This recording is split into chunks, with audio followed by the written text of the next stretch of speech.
I feel very lucky nowadays. I've got really lovely friends.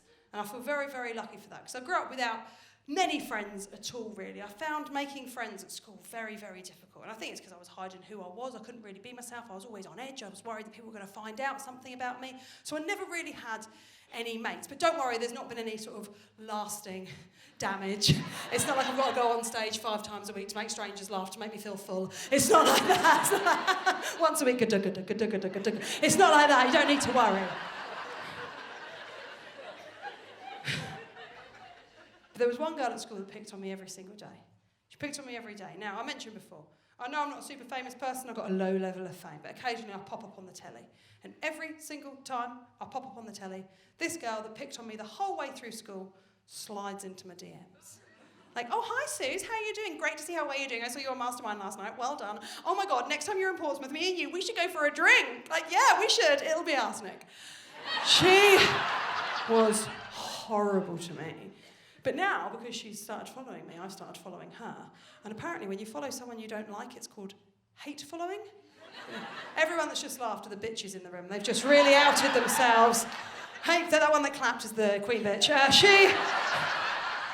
No, don't worry, I'm not knocking you, I'm doing it too, okay? It's not big, it's not clever, okay? But it means when you just go on their page occasionally just to go, I fucking hate you. Done up your lounge, have you? Grey. Is it? Living, laughing, loving. Are ya? Sailing Dunelm. Was there? You know. Bitchy. But I've now become slightly obsessed by her life. It's not grown up. This isn't a suggestion. Don't do this. I'm just telling you what I've done. A lot of her posts are about her husband, about how wonderful he is. She's got this wonderful husband. And it's not because they're straight. Like, I love straight people. You heard that before. Mum and Dad are straight. I love straight people. And honestly, some of my best friends are bisexual, so I do love straight people. But she'll put up these pictures of her husband, all in black and white, being like, he's the salt to my pepper. He's the bread to my butter. He's my light in the darkness. He's my husband. And I know it's not going as well as she's pretending, because I know that last year in Ibiza she gave a waiter a blowy. So I know it's not going as well as she's pretending. Sure, I shouldn't have written underneath, but she shouldn't have started the nickname Rough Muff while I was still a virgin. We learn, don't we? We learn, Lacey. I shouldn't say her name, we're recording this. Can't like that. I obviously didn't write it underneath. I'm not that brave. I did the classy thing. I screen grabbed it and popped it in a WhatsApp group. I did the classy thing. But she constantly tries to virtue signal. Now, I'm not talking about people sharing important information that we all need to learn about. She is constantly wanting to tell people that she is a good person, because she is the devil. She's constantly trying to tell people that she's a great person. One of the ways that she does this, and I've got to be very careful with this material because my audience are always lovely people, so I mean it with love. But she needs to let everyone know that her pet's are from a rescue centre. I'm just going to say one thing. Once you've rescued your dog, it's just your fucking dog. You don't need to refer to it as a rescue dog. It's just a dog. It's your dog now. You've rescued it. Well done. We're all very proud. She does the same about her cats. Look at my cats. Look at my adopted cats. Look at my little adopted cats. I adopted all of them. If I hadn't adopted these cats, they'll be out on the Edgware Road turning tricks. Look, I adopted these cats. All cats are adopted. Even if you paid for your cat, you adopted your fucking cat. No one is birthing cats. No one's having a litter of cats. If you are, leave this show, go to the Natural History Museum, it's just down the road. But virtue signalling isn't the worst of social media. I saw some of the worst of social media a little while ago, and this bit's quite awkward because it was from a family member. Now, my mum's asked me not to do this bit, but we're here, she's not, fuck it. I've got a cousin called Danny, he's a conspiracy theorist, and he is deep in QAnon stuff. He thinks that Donald Trump is still the president. He also has started believing that the world is flat. This all began for him during the pandemic. He was very, very, very anti-vax. From the get-go, he was very, very anti-vax. Now, I was very pro-vax. I'm not interested in other people's statuses. I'm just letting you know I was very, very, very pro-vax. So I was willing to believe, that doctors, nurses, immunologists, people who spent their whole lives studying medicine knew more than me. Me, who has 4 GCSEs, a worry doll, and an AS level in contemporary dance. Yes, no, don't, it's useless. It's useless. Can't go into a vaccine centre and go, this is all very well, but have you tried this? You have? Please, continue. I was bang up for the vaccine. I was bang up for the vaccine. I was first in the queue. Well, I wasn't first. I wasn't first. He wasn't like, fuck off, therefore you've had your time. No, I thought... Continue. When they called me, I went, that's what I'm saying. When they called me, I went. I went down to the vaccine centre. So we still lived in South London. I went to Lewisham. I had my jab, and the next day I put it up on Facebook. I said, look, if you're worried about going, I went to Lewisham. It was great. It was so well organised. All the volunteers were fantastic. The doctors and the nurses there, brilliant. It was all very, very safe. It was distanced. Everyone was masked up. I've got my jab. I feel absolutely fine. You know, thank God for science. You know, and I don't know if that's an oxymoron. But here we are. And I posted it, and Danny got in touch. The thing is, Suze, all in caps, the thing is, Suze, do you know what's in it? Do you know what's in it? And I was like, no.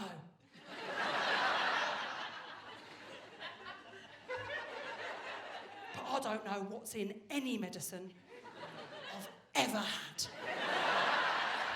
Because I don't know most things. Don't come to me for the answers, I ain't got them. I don't know how I'm talking into this. And it's coming out of that. Don't understand that. Don't know how the internet's. Through the air, what is this witchcraft? I don't know how the telly gets on the telly. When I'm on the telly, I look at it and go, how'd you get in there? I don't understand it. I don't know how them lights are working. I don't know how those lights are working. I know that for an afternoon in primary school, the teacher gave us a potato and a fork, and it charged a battery. So I can only assume hidden round the room, there's a load of Jackie P's keeping these boys on. I understand it. Danny was one of those people that was doing his own research. He was doing his own research. I'm doing my own research, Susan, I'm doing my own research. Thought, fucking hell, I can't wait to find out what a part-time scaffolder with a cocaine problem in a basement flat in Portsmouth finds out that the World Health Organisation has missed. But as soon as you got your data, drop me a text, you dozy prick.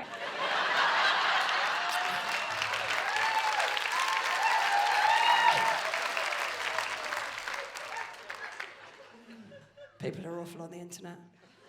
People are terrible on the internet. A little while ago, a man got in touch with me to send me 14 pictures of his penis. Oh.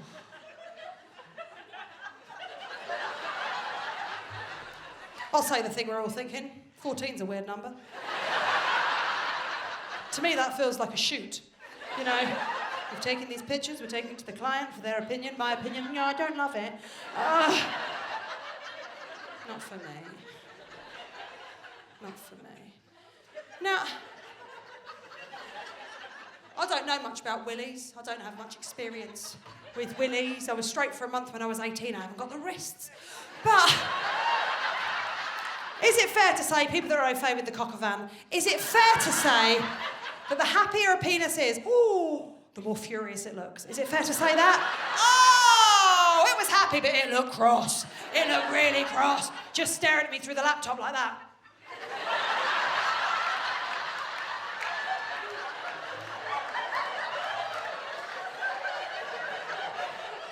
And so I put on some women's drawers, some like frilly knickers, right? I thought, that's fine, you know, if you want to do that, go for it, mate, but I don't need to see it. But then what he did was he popped his angry pork sword out the side of it, then just draped the lace over the top. It looked like an old lady looking around some net curtains, just...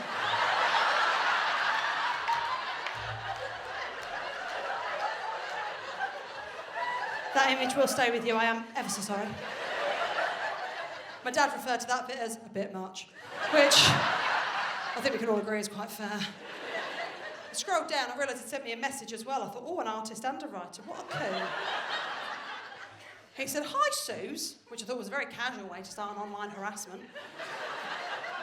I hope you like these photos, if not, no wuzzers. So No, some wuzzers, you fucking creepy bastards. Some wuzzers. Some wuzzers. So many wuzzers, mate. So many wuzzers. But then what happened is that he must have been able to see that I had seen it. It must have seen underneath. And then he logged on and he sent me a little thumbs up. And I'm going to tell you, Bloomsbury, to me, that was the creepiest bit. Because that tells me he has done that and then had no shame. There are people walking through this life. No shame. I think that is terrifying. I have got so much shame. I've got so much shame, and I have never sent anyone a picture of a Jack and Danny. Okay, I don't even know how you get the angles. I've got so much shame. I wake up in the middle of the night sometimes with shame. I call it my 3 a.m. press conference. It's when all the voices in my head meet up at the same time to go, "You're a prick." Just remind me of something embarrassing I've done throughout my life. Woke me up the other day with an online embarrassment that I did years ago. About 8 years ago, I had a terrible breakup. It was really bad, right?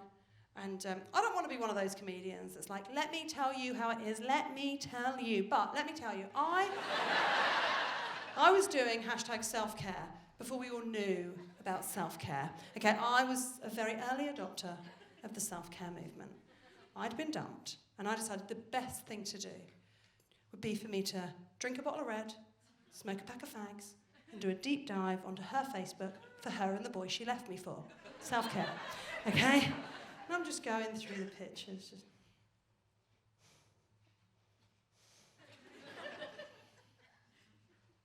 Oh, that's clearer. And in my drunkenness, I accidentally tagged myself in a picture of her and her new boyfriend as the candle on the table.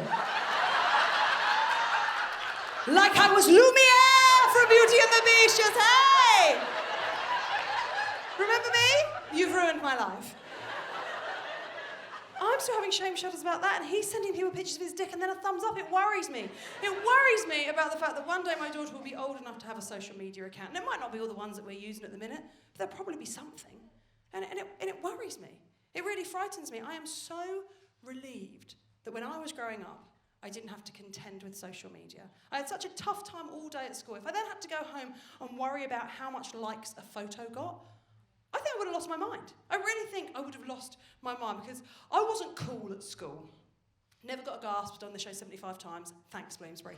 And I wasn't cool. I wasn't cool at school, but I did do one cool thing.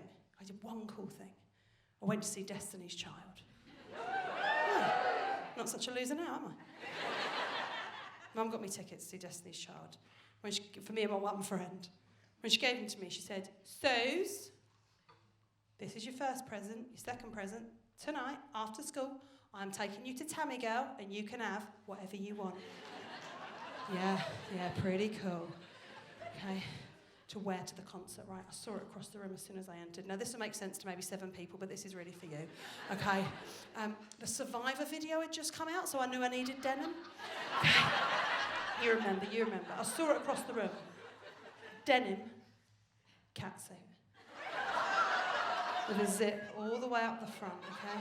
My titties were even smaller than they are now, so it was just rib. Just some lovely rib, okay? Mum said to me, "Suze, don't wear that. Don't wear that. Save it for best. Save it for the concert." So I went upstairs, save it for best. The trouble was, my birthday's in January. The concert was in August, right? 8 months rolls around. I had a teenage growth spurt. The night before, Mum says, "Go and put it on, let's see how you look." It had divorced my ankles, married my knees, and I had a camel toe that was catching in the back of my throat, okay? Right? Denim is an unforgiving fabric, let me tell you. My mother in her infinite wisdom said, don't you worry, my baby. I have got some brown leather fringing upstairs. I'll just pop that round the bottom. I went to Wembley looking like a Shire horse. A Shire horse with a camel toe. Do you know how relieved I am I didn't have to try and get likes on that photo?